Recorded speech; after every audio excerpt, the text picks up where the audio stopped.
گونج گونج اٹھے ہیں نغمات رضا سے بوستا، کیوں نہ ہو کس پھول کی مدحت میں وامل قار ہے، کیوں نہ ہو کس پھول کی مدحت میں وامل قار ہے۔ الحمدللہ رب العالمین والصلاة والسلام علی سید المرسلین، اما بعد فاعوذ باللہ من الشیطان الرجیم، بسم اللہ الرحمن الرحیم۔ الصلاة والسلام علیک یا رسول اللہ وعلی آلک واصحابک یا حبیب اللہ، الصلاة والسلام علیک یا نبی اللہ وعلی آلک واصحابک یا نور اللہ۔ میٹھے میٹھے اسلامی بھائیوں اور مدنی چینل کے ناظرین، الحمدللہ سلسلہ ہے نغمات رضا، اور اس سلسلے میں الحمدللہ ہم تسلسل کے ساتھ ایک سیکوینس میں قصیدہ نور سنتے چلے جا رہے ہیں۔ الحمدللہ اس سلسلے میں ہم بقیہ جو قصیدہ نور کے کچھ اشعار ہیں وہ سنیں گے، اس کی شرح بیان کرنے کی کوشش کریں گے۔ امام عشق و محبت کے اس مبارک دیوان کا یہ شاندار حصہ ہے، قصیدہ نور کی تو کیا بات ہے، سنتے جا رہے ہیں اور ایمان تازہ ہو رہا ہے۔ آپ نے دیکھا ہوگا کہ چاند پر ایک داغ ہے نا، اب بظاہر تو وہ چاند کا ایک داغ ہے، لیکن کیا کمپیریزن بیان کیا کہ چودھویں کے چاند تو بڑا خوبصورت لگتا ہے۔ اور اعلیٰ حضرت لکھتے ہیں کہ یاں بھی داغے سجدہ طیبہ ہے تمغہ نور کا، اے قمر کیا تیرے ہی ماتھے ہے ٹیکا نور کا، اللہ غنی۔ اب ذرا پہلے مشکل الفاظ کے کچھ معنی سیکھتے ہیں اور پھر آگے بات کو بڑھاتے ہیں۔ اعلیٰ حضرت لکھتے ہیں یہاں قمر جو ہے وہ کہتے ہیں چاند کو، یہاں سے مراد یہاں، اچھا داغ ہے نشان، اچھا کون سا نشان ہے؟ وہ سجدہ طیبہ کا نشان ہے۔ اچھا تمغہ سے مراد کیا ہے؟ عزت کا نشان۔ تو اب یہ دیکھتے ہیں کہ اعلیٰ حضرت یہاں کہنا کیا چاہ رہے ہیں۔ اچھا ٹیکا سے مراد پیشانی کا زیور ہوتا ہے۔ میٹھے میٹھے اسلامی بھائیوں، آپ نے اس شعر کو سنا، کچھ مشکل الفاظ کے معنی بھی سنے۔ اب ایک آیت کا ایک جز سنیے جو 26ویں پارے میں سورہ فتح کی آیت نمبر 29 کا جز ہے۔ پہلے یہ سنتے ہیں اس کا ترجمہ، پھر اس شعر کا مطلب بتائیں گے تو اور آپ کو لطف آئے گا۔ بسم اللہ الرحمن الرحیم، سیماہم فی وجوہہم من اثر السجود۔ سبحان اللہ۔ ترجمہ کنز ایمان، ان کی علامت ان کے چہروں میں ہے سجدوں کے نشان سے۔ سبحان اللہ۔ میرے میٹھے اسلامی بھائیوں، خوش نصیب ہیں وہ لوگ جو نمازیں پڑھتے ہیں، سجدہ کرتے ہیں، انشاءاللہ یہ پیشانیاں قیامت کے دن چمک رہی ہوں گی۔ اعلیٰ حضرت امام اہل سنت کا اس شعر میں معافی ضمیر کیا تھا وہ تو شاید ہم بیان نہ کر سکیں، لیکن جو ہمیں سمجھ آ رہا ہے اور کتابوں میں ہم نے پڑھا کہ گویا قمر سے بات کی جا رہی ہے کہ اے چاند تیرے اوپر جو داغ ہے یقیناً وہ خوبصورتی میں تیری اضافہ کرتا ہے، لیکن تیرے ماتھے ہی ٹیکا نور کا نہیں، یہ زیور فقط تیرے پاس ہی نہیں بلکہ دیکھ ہم نے بھی طیبہ میں جا کر اپنے نبی کے در پر جا کر اپنے رب کی بارگاہ میں سجدے کیے ہیں، اور جو مدینے میں اللہ کی بارگاہ میں سجدے کیے ہیں اس کا نشان جو ہے وہ محراب کی مانند ہماری پیشانی پر بھی چمک رہا ہے۔ کیا خوب بات لکھتے ہیں، یاں بھی داغے سجدائے طیبہ ہے تمغہ نور کا، اے قمر کیا تیرے ہی ماتھے ہے ٹیکا نور کا۔ یاں بھی داغے سجدہ طیبہ ہے تمغہ نور کا، یاں بھی داغے سجدہ طیبہ ہے تمغہ نور کا، ایک قمر کیا تیرے ہی ماتھے ہے ٹیکا نور کا۔ سبحان اللہ سبحان اللہ۔ میں شاید یہ کہوں تو غلط نہ ہوگا کہ اب جو میں شعر پڑھنے جا رہا ہوں شاید بچے بچے کو یاد ہے، مگر بچے بچے کو کیوں یاد ہے کہ اس میں ایک بہت خوبصورت خاندان کا، ایک ایسے خاندان کے بچے بچے کا تذکرہ ہے کہ جس کا بچہ بچہ ہی نور کا ہے۔ امید ہے آپ اس شعر کو یاد کر چکے ہوں گے، یہ ذہن میں آ چکا ہوگا۔ کیا خوبصورت بات لکھتے ہیں، میرے آقا تو نور علی نور ہے، مگر آقا کی نسل پاک، میرے آقا کی آل کا بچہ بچہ نور ہے۔ کیا لکھتے ہیں، تیری نسل پاک میں ہے بچہ بچہ نور کا، تو ہے عین نور تیرا سب گھرانہ نور کا۔ آقا آپ تو خود، آپ کی پوری ذات، عین کہتے ذات کو، آپ کی ذات تو نور ہے ہی ہے، آپ کا سارا گھرانہ، آپ کی نسل پاک، آپ کی آل انشاءاللہ قیامت تک نور علی نور ہی ہے۔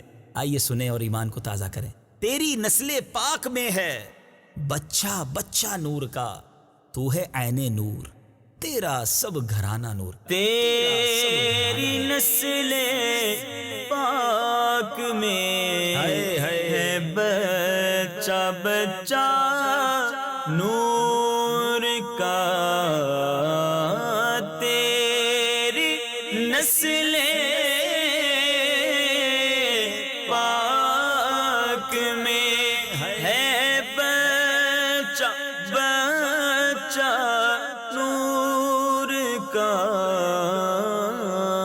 آقا تو ہے عین نور تیرا سب گھرانہ نور کا، تو ہے عین نور تیرا سب گھرانہ نور کا۔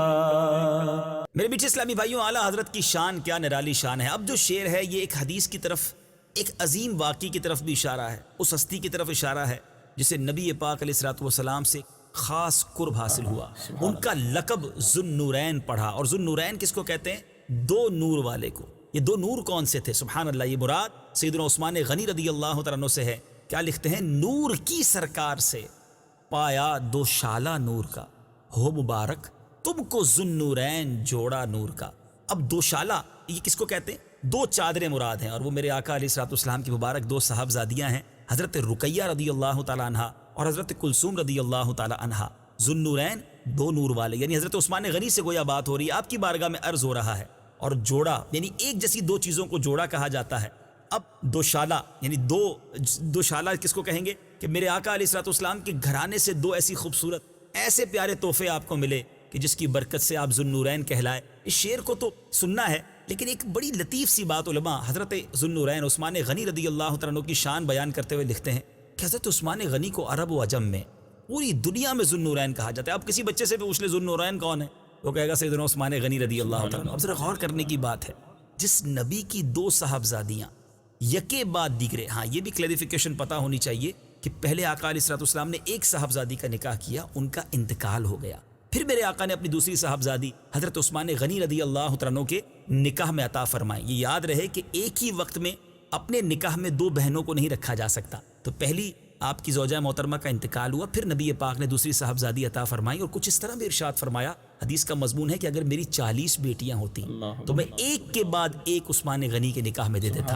اتنا اعتماد تھا، اتنی محبت تھی سیدنا عثمان غنی رضی اللہ تعالیٰ عنہ سے۔ لیکن میں جو توجہ دلانا چاہتا ہوں کہ جس نبی علیہ الصلوۃ والسلام کی دو صاحبزادیاں کسی کے نکاح میں آ جائیں، وہ دو نور والا بن جائے، وہ ذو النورین بن جائے، اور ساری دنیا اسے ذو النورین کہے، میرے آقا کے نور کا عالم کیا ہوگا۔ سبحان اللہ۔ اب ذرا غور سے شعر کو سنیے۔ نور کی سرکار سے پایا دو شالہ نور کا، ہو مبارک تم کو ذو النورین جوڑا نور کا۔ نور کی سرکار سے پایا دو شالہ نور کا، نور کی سرکار سے پایا دو شالہ نور کا، ہو مبارک تم کو ذو النورین جوڑا نور کا،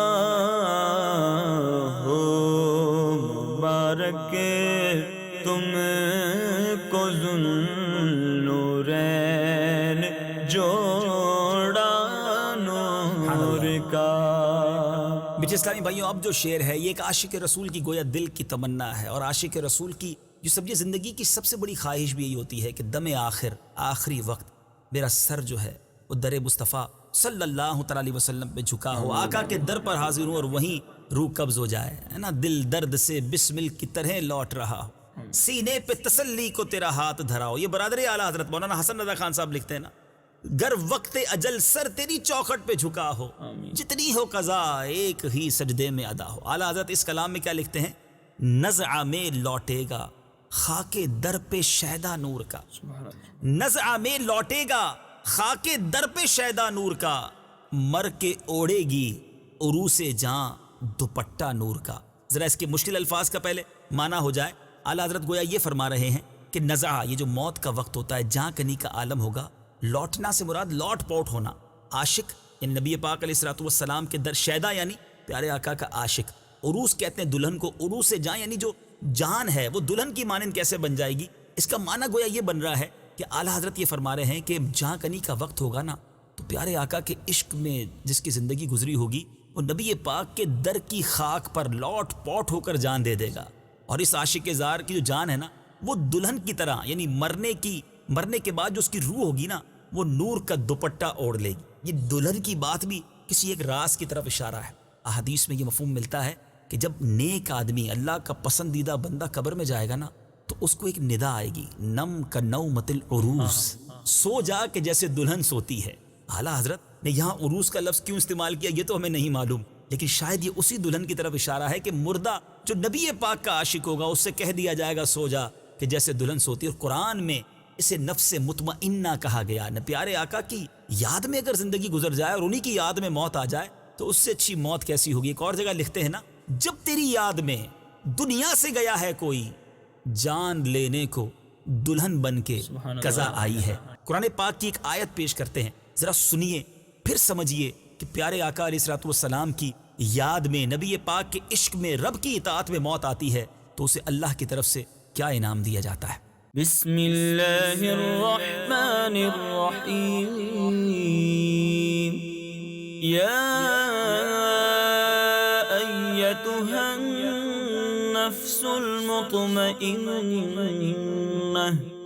ارجعی الی ربک راضیۃ مرضیہ فادخلی فی عبادی وادخلی جنتی۔